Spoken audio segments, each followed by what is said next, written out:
Do you have an all-star HR team? You may feel your team is already performing at a high level, but let's take a closer look. Would your company's top leaders and employees agree that your HR team are operating at a high level? Are team members able to influence top executives on difficult topics? Are team members business and strategy focused on the challenges the organization is facing? Does the executive team trust your direct reports as advisors on human capital issues? If you can answer yes to these questions, you have built an outstanding team. If you feel there is room for improvement, Strategy Focused Group can create a custom development program to elevate the quality of your HR team. We use HCI certification programs as well as non-certified HRBP MBA Masterclass to give your team a laser focus on the business and strategy. Please email us at info@strategyfocusedgroup.com.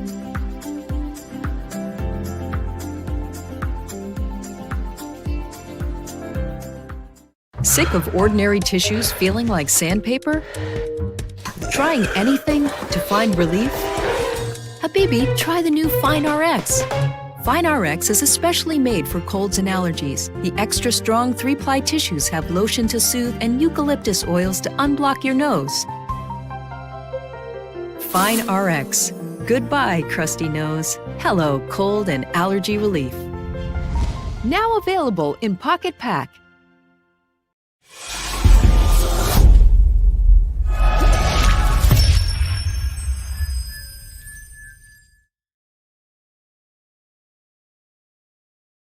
Good morning, good evening, depending upon what part of the world you're in. If it's Friday, it's the CEO series. Our guest today is James Lafferty, who is the Chief Executive Officer for Fine Hygienic Holding, based in the UAE, and has often been described as one of the most unique and diversified CEOs in the world today. He is not only a successful CEO, he's an Olympic coach, an award-winning journalist, and a college professor, as well as a competitive athlete and philanthropist, husband and father of 5 and soon to be 6. James, good to see you again. Good to see you, Ron. Thanks for having me. Last time we were together was in Pakistan a few years back on that flight coming over, but it's good that we are able to catch up and kind of talk about you, put you in the spotlight because your career is so amazing. Olympic coach, fitness instructor to CEO. Tell us about that journey. Well, I'm a big believer in the concept of serendipity, Ron, which is you can have a plan in life, but there's an old joke, if you want to make God laugh, have a plan. Okay. And things don't turn out the way you think they're going to turn out. Now, they can turn out close. They can turn out worse. Okay. And they can turn out a lot better. And I put myself in the camp that life has far exceeded all of my beliefs and dreams and expectations. If you go back, I was a lover of sports. I was a good student. I studied physiology and child psychology at University of Cincinnati. I was coaching mainly inner city at-risk youth athletes in the U.S. And I found that I was quite good at convincing and motivating, inspiring young athletes in the inner city in the U.S. to try to use sports as a way to get out of a situation and get a college education and change their life. And so as opposed to other options they had on the street and getting in trouble with the law and things like that. And I had a number of my young athletes go to the U.S. Nationals.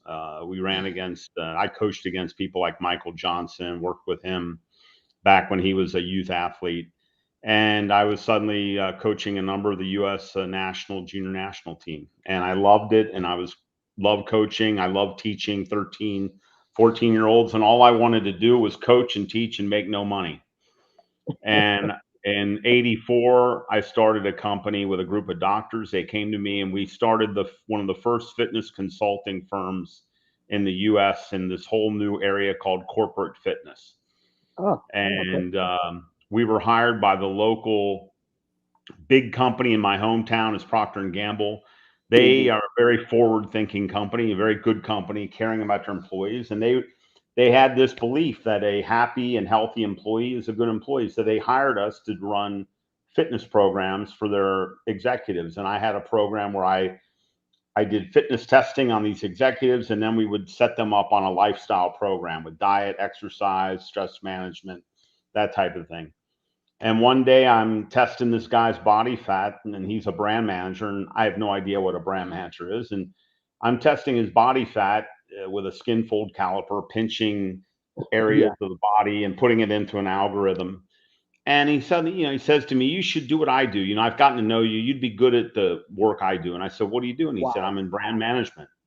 And I said, "What in the world is brand management?" And so he talked about it, and he got me to take the test and have a screening interview. And I passed all that. And I went into a full interview to see if they would make me an offer. And I interviewed with 3 different brand managers in the old soap division, which was Tide and all those brands, Gain and Era and all the laundry brands you see on shelf in the US.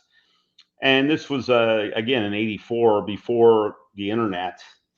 And you had to wait for a letter in the mail. And I get a letter in the mail 10 days later, 8 days later, and I rip it open. I'm all excited. I'm like, "Oh, this, let's see." And it's the standard corporate letter. Paragraph 1's a bit of butter you up. It's all, "We love talking to you. You're so interesting. You have a unique background, all your coaching stories."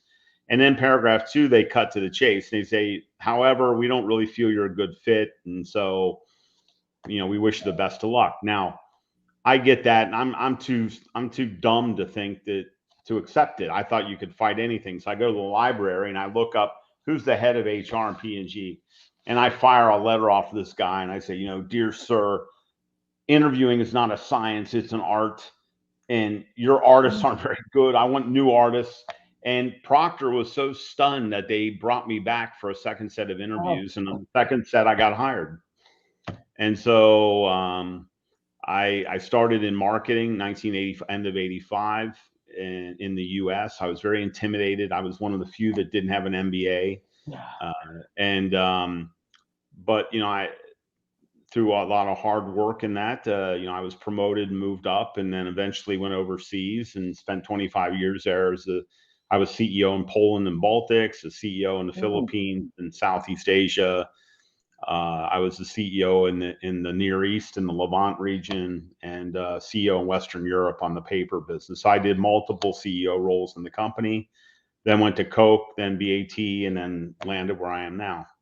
And all through that time, I've kept my toes in sports. I coached the Nigerian marathoners in the 2012 London Olympics. I worked with the Philippine Olympic team in 2016 and the most recent 2021 Olympics in Tokyo. So I've been to many Olympic games with different athletes, and I keep, I stay involved in that part of the world. It's still a passion.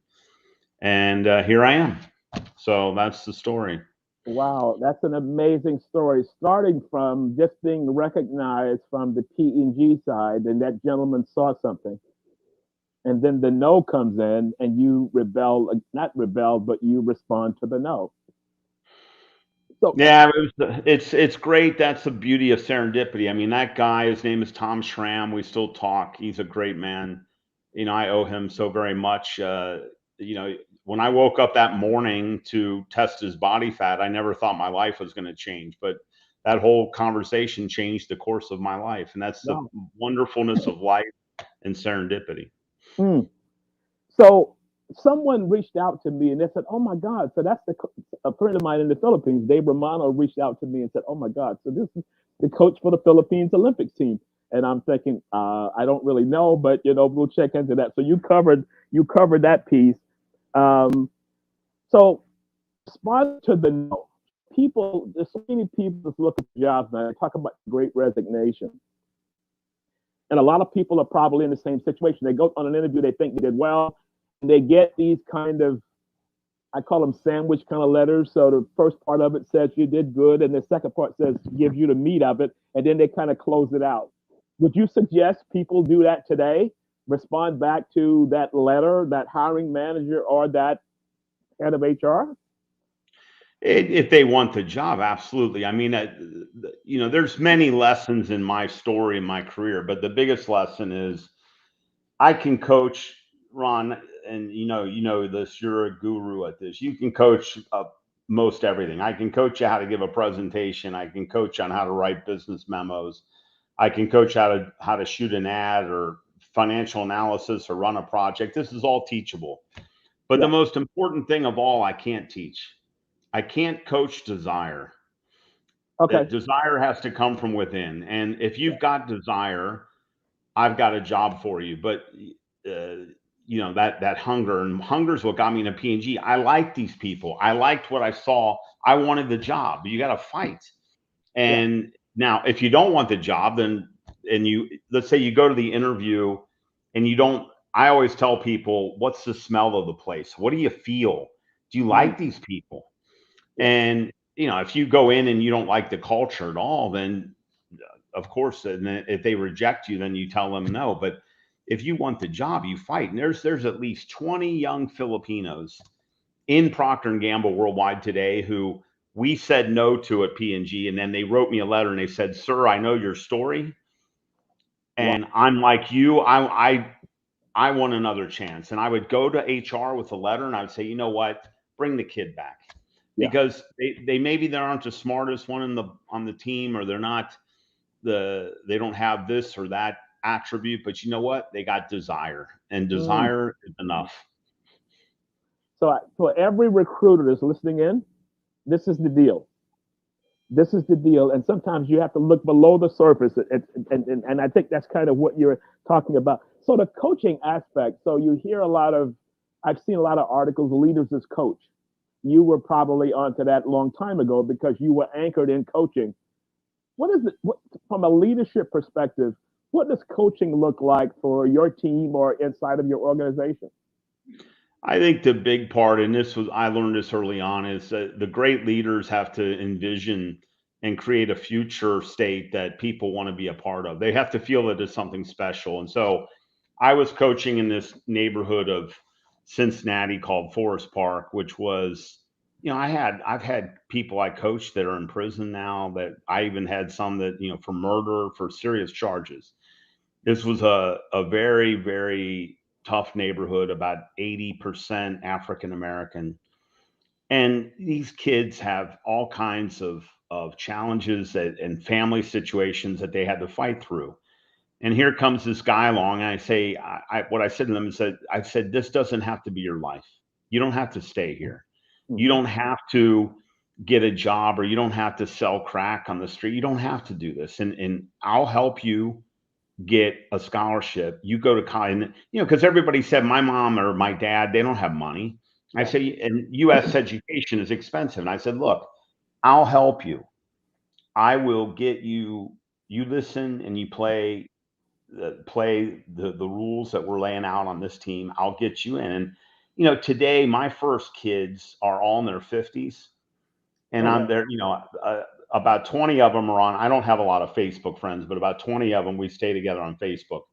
They're all teachers and coaches. They all graduated from college. I'm so proud of them. Yeah. I'm just so proud, and they've got families and stable marriages. And these kids came out of a very tough situation, and they all will say, I'm coaching, coach, because of you. They've all written me these long, they're like, I'm only doing this because of you. You inspired me. I wanted to be a coach too, and give back. And that all the secret wasn't, yeah, okay, I took them fishing, and I used to, if they had problems at home, I used to have them come and stay at my house with me and my family. But the big thing is give another picture of the future. Give a picture that people can believe in and that they can be inspired by. And these are great kids. They just need more role models than the local guy who might be doing illegal things and driving a BMW. Mm. They needed another role model and Yeah. another chance, and a chance to say I can go to college. And then later, when I lived in sub-Saharan Africa and Nigeria for a couple of years, I started a program. I recruited kids off the streets that were great runners, but had no, not in a good school, or, Nigeria's a tough place. And, the first girl I recruited at 16, she's now getting her PhD at University of Texas, El Paso. Wow. And I got her a full scholarship to the U.S. I sponsored her. This is a girl barefoot off the street of Lagos. Mm. And today, and I tell her all the time, her name is Buki. It's short for Bukola. I tell her Buki all the time. I'm just so proud of her. She went and got her bachelor's. She graduated top of her class. She got her master's. Now she's getting her PhD. And, she might go back to her home country and invest in the society there, but she's taking care of her family. Wow. And she's got, she had a chance and she took advantage of it. And this is, these kids are great that when you're born in the US, you take for granted these opportunities. Yes. Go to Nigeria and the sad thing about Buki, she was top of her class in high school in Nigeria, but it wasn't a good school. And so when she took the SAT, she bombs. And it's not because she's not smart, she's brilliant, but she didn't have the foundation. So I spent 3 years paying for tutors. Wow. to get her to pass the SAT. Then when she passed, we got her the full scholarship and she was off to Arizona, to run. And then once she got there, I told the coach, trust me, I know this young lady, she's amazing. She will not let this fail. And she studied so hard and she graduates with like a 3.8. Wow. Running NCAA track and cross country. So on top of being and she hasn't seen her mother and father for 7 years now, 8 years. She hasn't seen her mother and father, and she's built a life in the US. And this is what it's all about, is to be able to give people a chance. And I believe in using sports. It's not sports just to win. It's using sports as a nation building tool and to help young people get an education. So you've given back all of your life. Do you kind of attribute some of your successes to the more you give, the more it kind of comes back? You talked about serendipity. I absolutely do. If you look at, on my wrist below my watch, I got a tattoo. The tattoo says karma in Sanskrit. I believe in we can call it fate, or we can call it karma. We can call it, any number of concepts. But the idea that what you give in the world comes back to you in a positive way or a negative way, that if you give negative things to the world, I believe in this. And I think I try, I'm not perfect, but you try to give to the world and make the world a better place. So, you and I, everybody that would ever listen to this, we have 3 options in life: to leave this world the same as we found it, make no impact whatsoever. Number 2 is leave it worse off than the way we found it, which is make a negative impact, or leave it better off, which is to make a positive impact. I'm trying as best I can to leave a positive impact. Say the world was a little bit better because this guy was around. That's my life purpose. When people talk about purpose and that, for me, it's simple. I want to make the world a better place, and giving a kid in Nigeria a chance to get an education and bring back skills and capabilities to their country. I mean, Nigeria is so full of talent, it's scary, but they don't have the infrastructure to exploit it. So let me help them, and let's help. And it's one person at a time.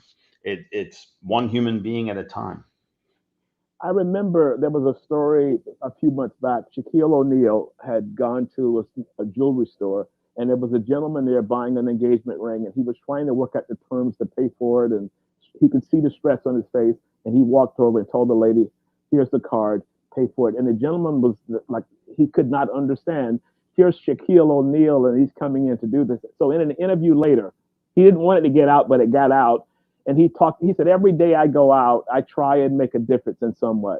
I try and touch somebody in some way that I can help and do something to brighten their day. And, that made a difference to me, because I do a lot of coaching to people across the world, second careers, career coaching, kind of thing. And normally Fridays, because Fridays, in the old system, Fridays in the UAE was an off day, but that was the day I did my giving back day kind of approach, and that ties into the same thing. Absolutely. And random acts of kindness Yes. like what Shaquille did is just fabulous. And it's a Yeah. great feeling. When I left Nigeria for good, it's funny. I had watched the movie Pay It Forward, which obviously had me crying. I watched the movie in Nigeria at some point. It really shook me up. This idea of like, give something to someone and tell them, don't pay me back, pay it forward to three other people. So Okay. when I left Nigeria and was moving to at that time to Australia, I had like I don't know, maybe $800 of naira in my bank account. I wasn't going to go through this effort to change it out. So I pull all the naira out. I close my bank account, and on the way from my house to the airport, which is quite far in Lagos, it was it's a 2-hour drive and Yeah. lots of stuff. Every time I saw like a laborer on the side of the road doing something, we would stop, and I would have my driver stop, and I'd get out, and they couldn't figure it out. Here's this, the name in Yoruba for a white guy is Oibo, and so here's this big Oibo getting out of the car, and he comes over, and I would hand everybody, like each person would get like $50 in naira, Yeah. which at that time was, it's not much now because of the devaluation, but I would give them like 8,000 naira or 9,000 naira. Yeah. And they would just stare, and I would explain, look, pay it forward. I'm going to give this to you. I want you to be Wow. kind to three other people. And then they would nod, but they were still like, what's happening? This guy gets out of a car and gives me money. And so by the time we get to the airport, I had given the money away. And it was just to say, if one or two of them really do it, who knows what you can start? Can you start an actual fire of people giving to other people? And in Nigeria it's a tough place to work for and live for many people, and so to get a little bit of kindness going is a fabulous thing in an environment where people are struggling day to day. Yeah. So you think about all of us can give back in some way, regardless of where you are, what station in life. I see my good friend Stephen Kaplan just talked about a friend of his that is stage 4 cancer, and he has a tattoo on his arm that says, "Let the world feel your heartbeat." Giving back, someone feeling the kindness of a person who, as you said, giving out to this money on the road, people that have any ideas to what you did as a result of that. Yeah, what a wonderful story and what a wonderful example. Yeah. Uh, what this guy is and what Stefan is sharing. What a great story and so inspirational.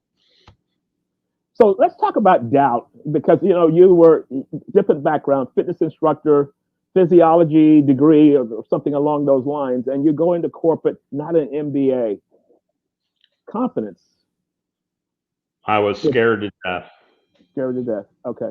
And completely I was completely convinced for a period of time that they had made a mistake.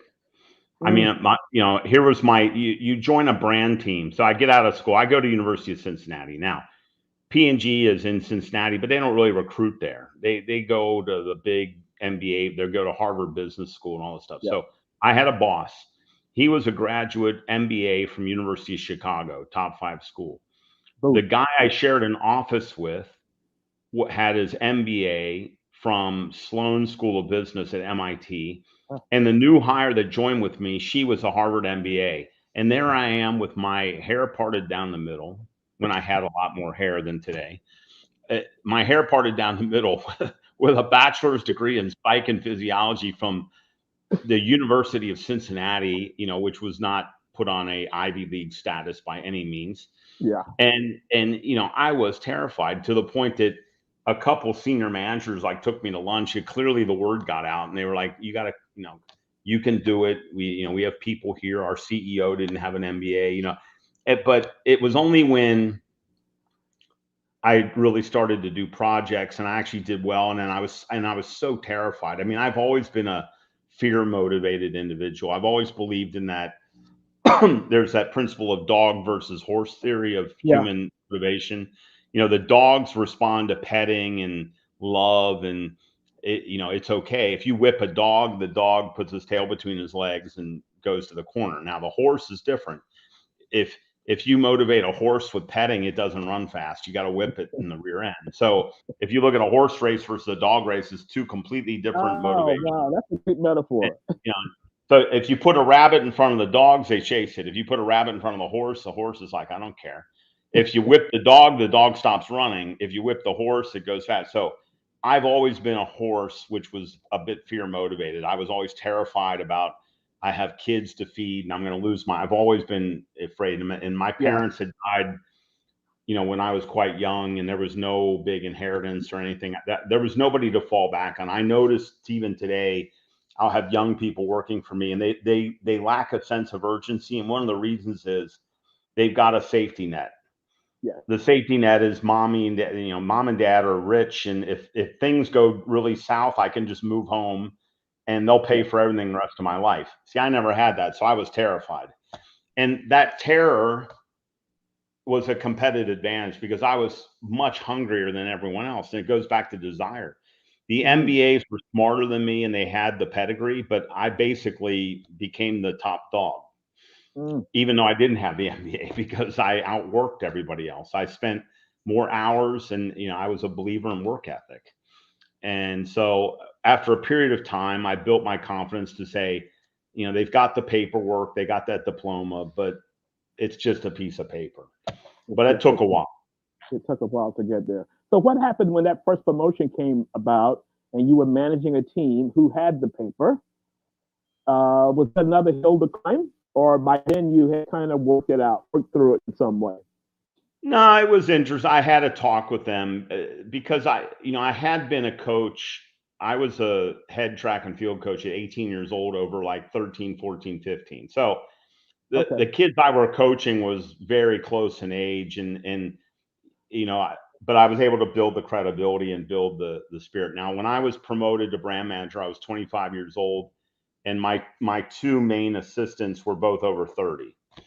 And so I went to them and I said, look, I know that you're 6 and 7, 8 years older than me. I get it. There are things I'm going to learn from you. There are things you can learn from me.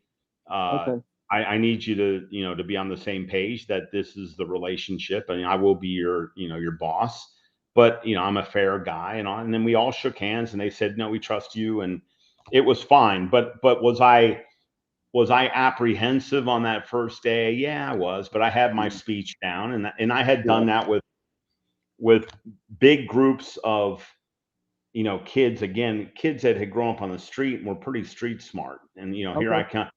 I remember, when I was having my first kid, I was still a coach. It was because I had a child before I went to P&G. I had done really well coaching these junior high kids. And so I get this call from this athletic director. He was a legend in the Cincinnati public schools, and the toughest school in the city of Cincinnati was Taft High School, which was in the projects of Cincinnati.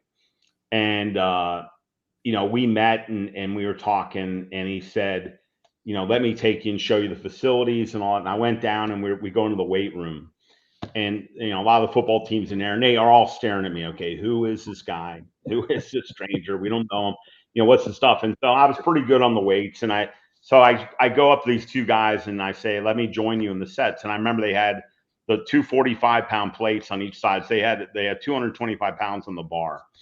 And at that time, I could rep like 10 reps on that. And so I lay down and I rep out 6 or 7 in a suit and tie. And suddenly, all the linebackers and all the linemen, they come in like, whoa, man, can you give me some tips and stuff? And you have to earn your way.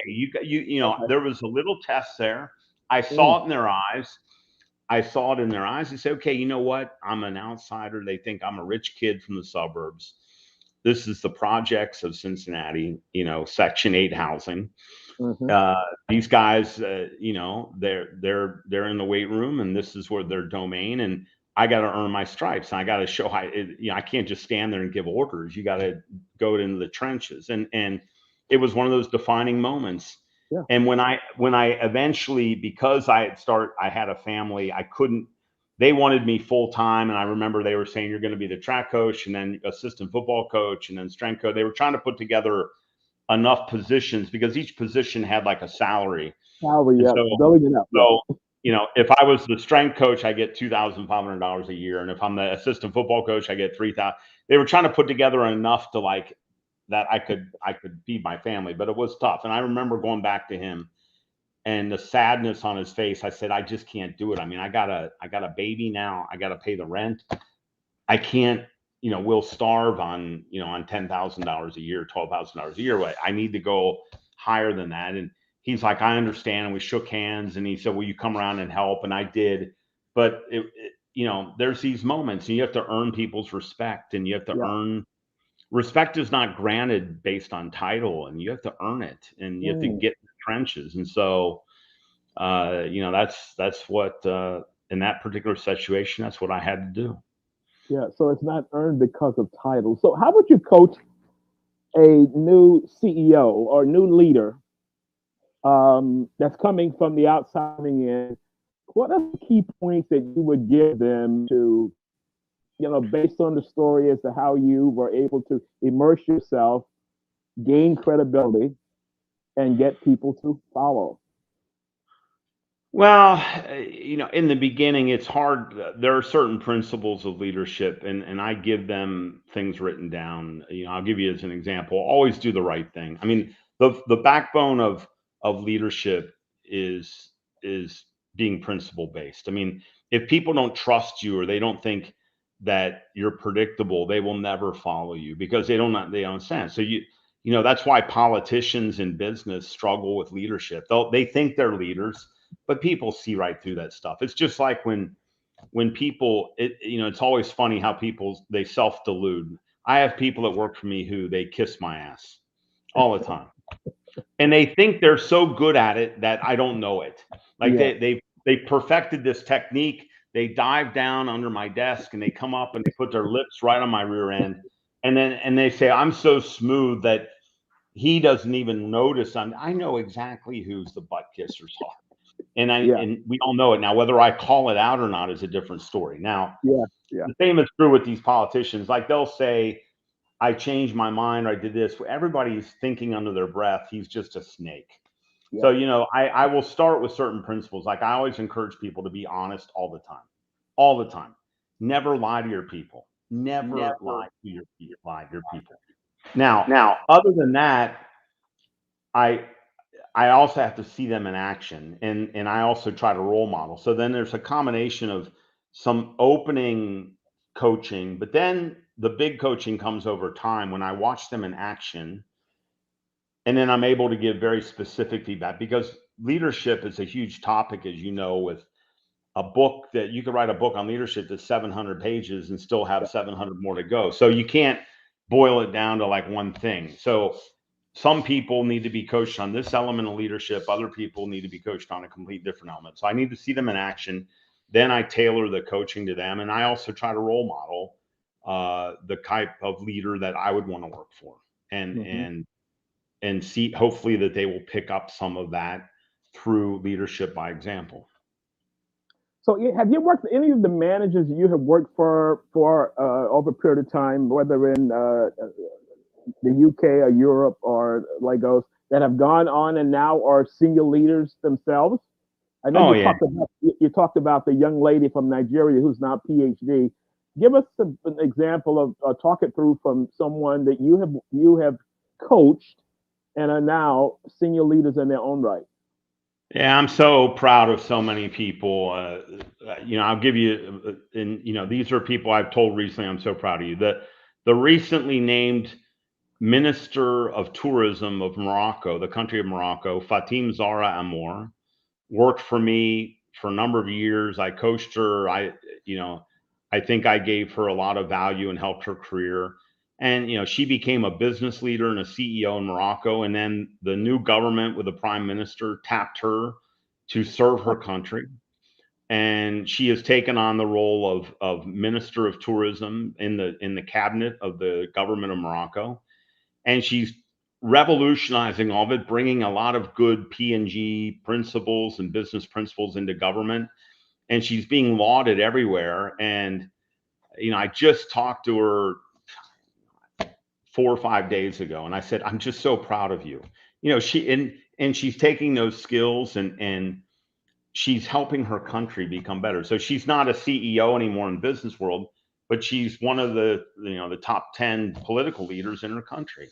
Mm-hmm. You know, the in Poland, there's so many CEOs now that had worked for me. The biggest bank is CEO there. The most recent CEO of Procter & Gamble was the first Polish CEO in the company, Marek Kapuscinski. He worked for me for 5-6 years. Wow. And now they had other great bosses. It's not like it's all working for me, but I look back on that heritage. There are CEOs all over the world that have worked with me, worked for me in my years, and I'm very proud of all of them. And I tell them that Riccardo Bellini, who is the CEO of Chloe, they've just announced they're the first fashion house in the world to go carbon neutral, and he's taken all these bold steps. He's taken huge bold steps to move an industry that is very far from carbon neutral, to break a brand carbon neutral, including changing the fabric that they use to make sure that it leaves a neutral footprint on the planet. Now, Ricardo, again, worked for me, and I've done lots of training. When he was in another fashion house in Paris, a company called Maison Margiela, I went and did training a couple years for him. Then he took the job at Chloe, as part of LVMH. And he's the CEO, and I open up CNN, and there's a picture of him. This CEO is changing the fashion industry. And I talked to him. It was maybe a week, because his birthday was last week. So I wrote him a note on his birthday, and I said, I'm just so proud of you. And they've gone on, and it's a great compliment. They have bigger CEO jobs than I do. The student has surpassed the teacher, and I'm very happy about that. Yeah. They've gone on to much bigger things. So there are in many countries, especially in the emerging world, and that's where I got my satisfaction. It's when I moved to Poland, Ron, it was 3 years after the fall of the wall. They were still adjusting. Capitalism was still in a free market, was still being understood. Today, to look, and there's 8, 10, 12 CEOs there that work for me, and they've led their country from third world status to now they're a member of the European Union. Now they're a leader. I'm very proud of the country, and I'm very proud of those people. And I'm proud that I was there in those transitional years, the mid 90s, the end 90s, the early 2000s, when Poland was still that hungry tiger trying to join the game. I was there pre-EU, pre-European Union. Yeah. And I saw the country grow and develop and become great and realize their potential. And I'm proud of the nation. It's not just the people, it's also the country. I'm proud of Poland. That's awesome. Let's take a commercial break, and we'll come right back. Okay. Great. Our wellness is defined by the choices we make. Small, everyday choices with big impacts on our well-being. But how do I know if I'm making the right choice? That's easy. It's Fine. Because Fine kitchen towels undergo our patented sterilization process to ensure superior germ protection. That's why I choose Fine, the #1 sterilized tissue in the world. Germs aren't an issue when it's a Fine tissue.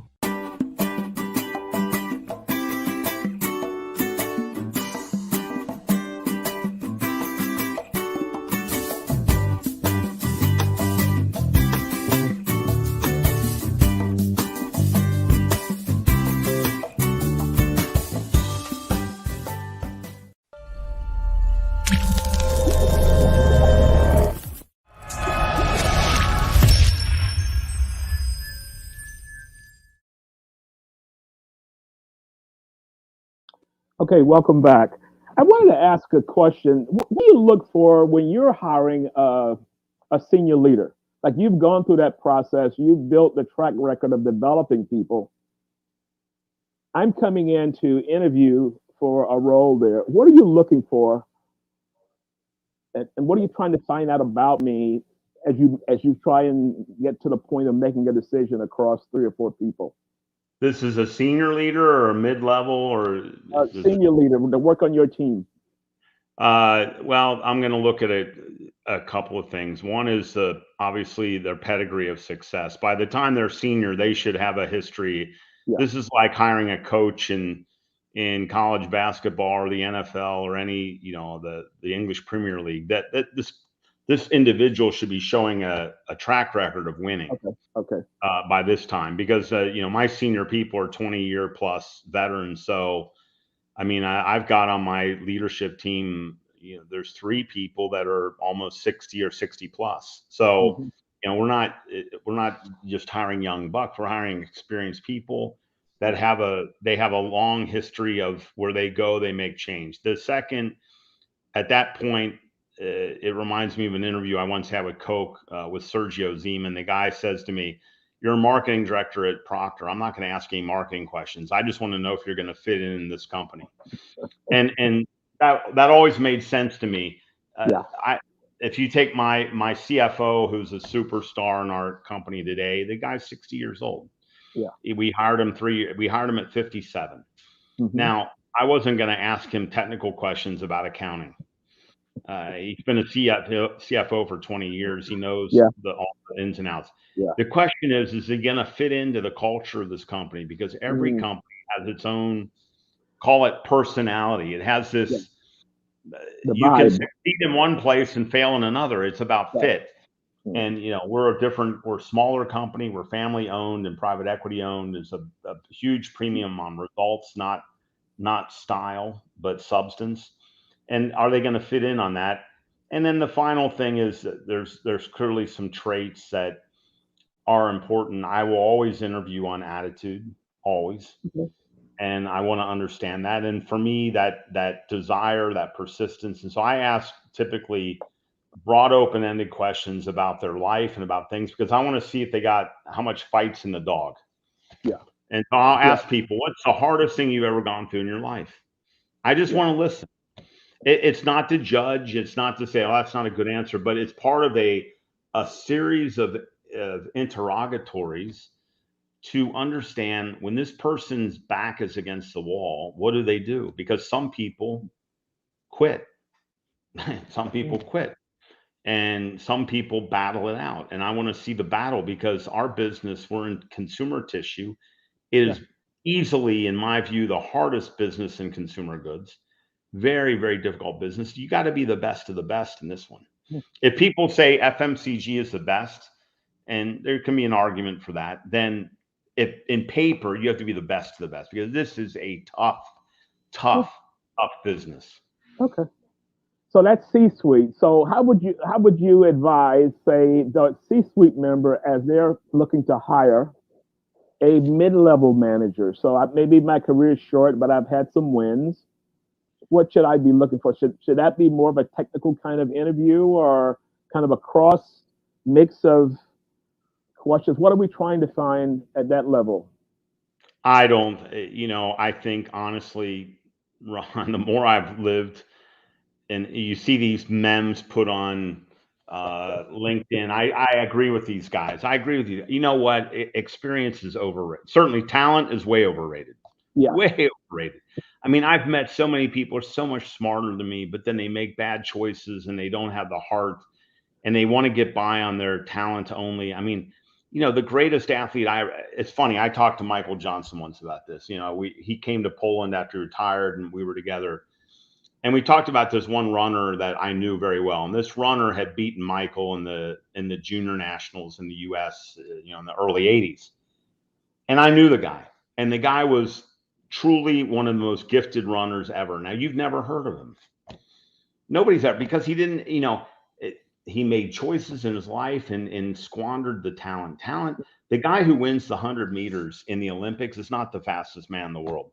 The fastest man in the world is someone else who you've never heard of, who had better potential, but then through decisions that they make, they had to drop out, or they had to do something else. So when I think talent is overrated, I think experience is overrated.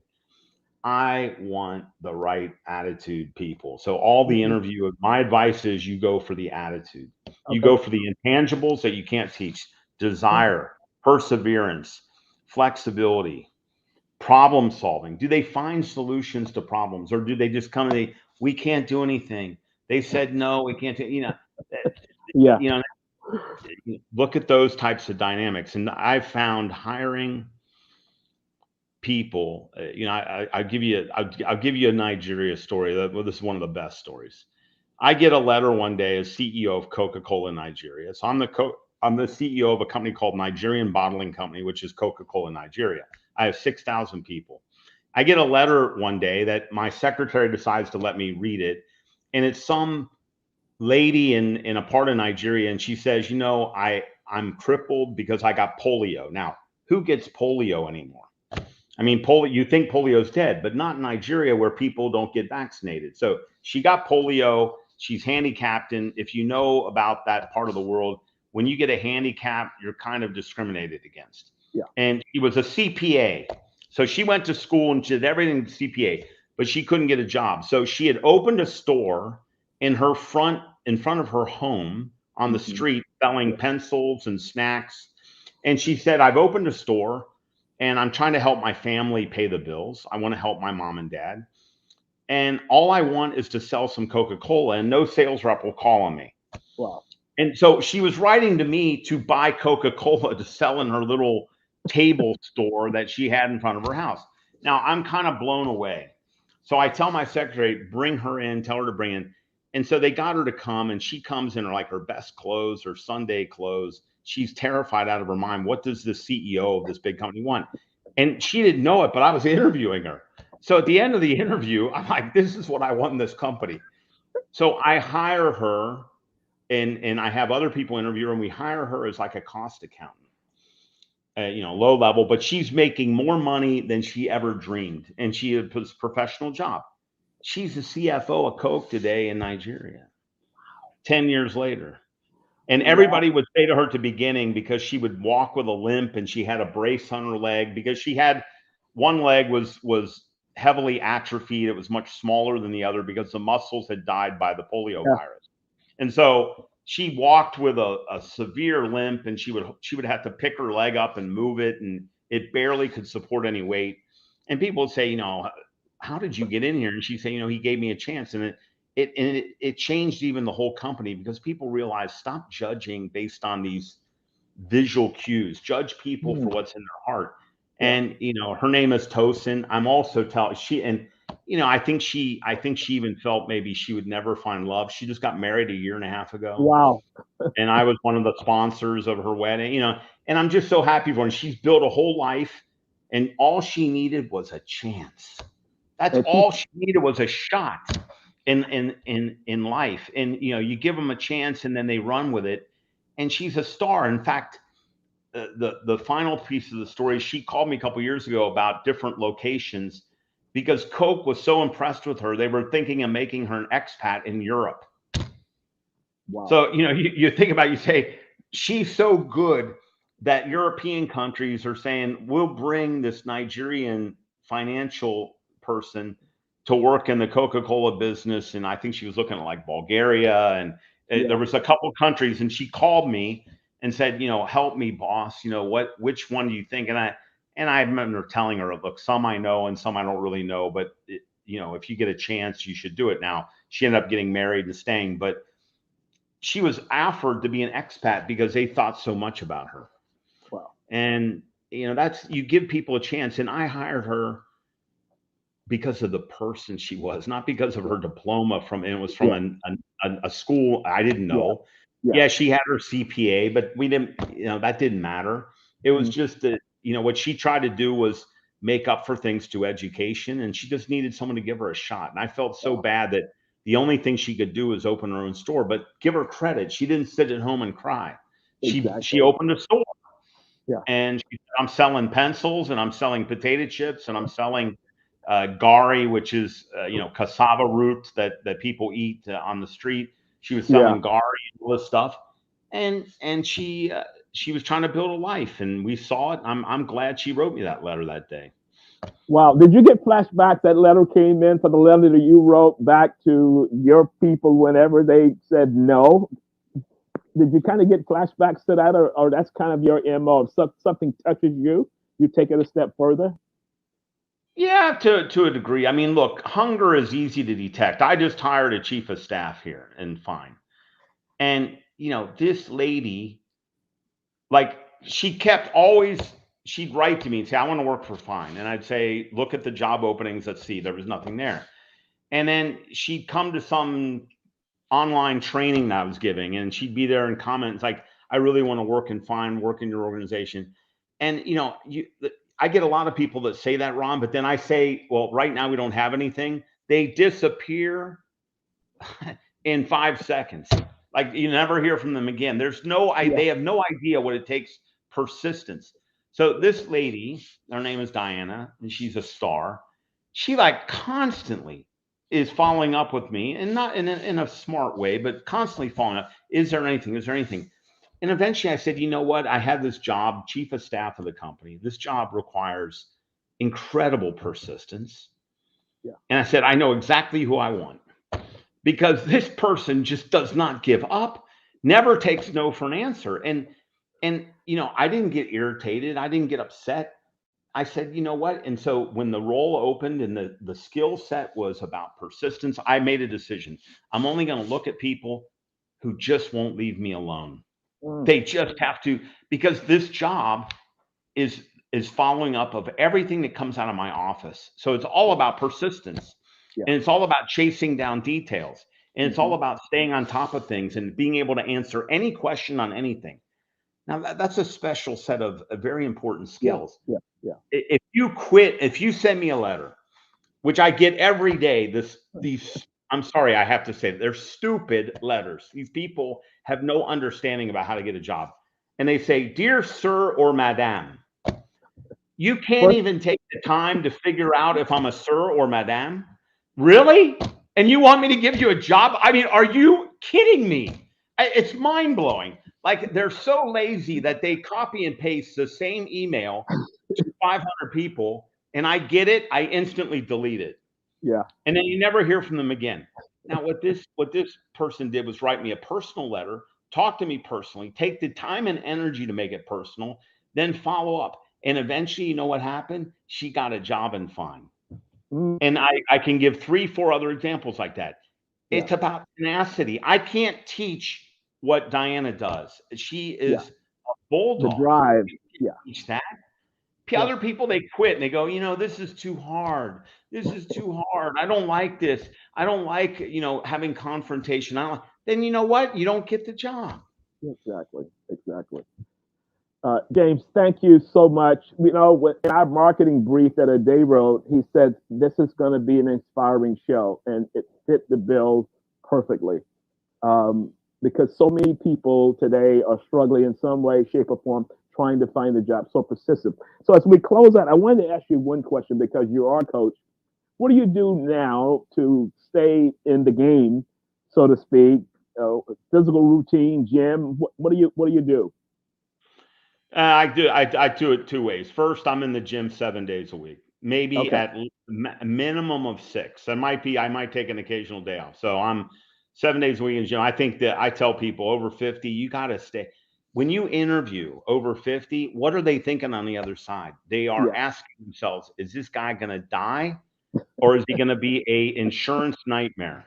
Yeah. You got to take care of yourself. And these guys that are, I'm 58 going on 41. Okay. Some people are 58 going on 81. Okay. You got to decide. I love your metaphors. I eat, I was telling a guy today that was looking for a job. He wanted my advice. I said, and he's like 52. And I said, I told him, you got to get yourself in shape, because people are looking at you like, how many years are we going to get out of this guy before he's like feels over on us? Yeah. And then I said, when I sent out resumes, when I was looking at, a job in my, my early 50s and that, I wrote people and I told them I'm 30 years old with 25 years experience. And everybody would laugh when they would get that letter, and they'd laugh. I'd say, and they go, what do you mean? I said, I've never met a 30-year-old I couldn't work into the ground. And then you take away the whole age thing. And then the separate thing is to be a student for life. You got to study stuff. So, you take me as an example. I grew up in Proctor as a marketer. When I went to marketing training, it was TV, radio, print, outdoor. I was a master of media planning on TV and all that. Then the whole thing goes belly up and it goes digital. And I look in the mirror and I said, if you don't get your act together, you're going to be a dinosaur.